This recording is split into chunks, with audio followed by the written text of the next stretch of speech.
Hello guitar lovers, how are you? I think you are fine. So for today's video, I'm gonna teach you a very short video tutorial, easy guitar chords. So if you're ready now, grab your guitar and join me here. Please notice this guitar chord. So this guitar chord is made up of these notes. Open D, then put your middle finger and the second fret of G string, then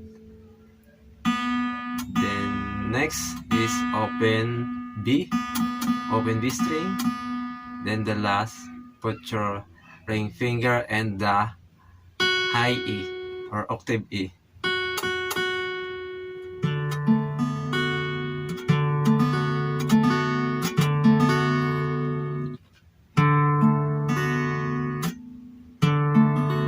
Yeah, this is a D major 6 or D6 guitar chord.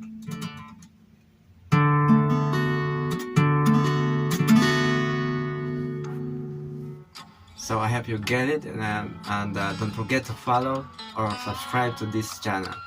Thank you, and I see you soon. God willing.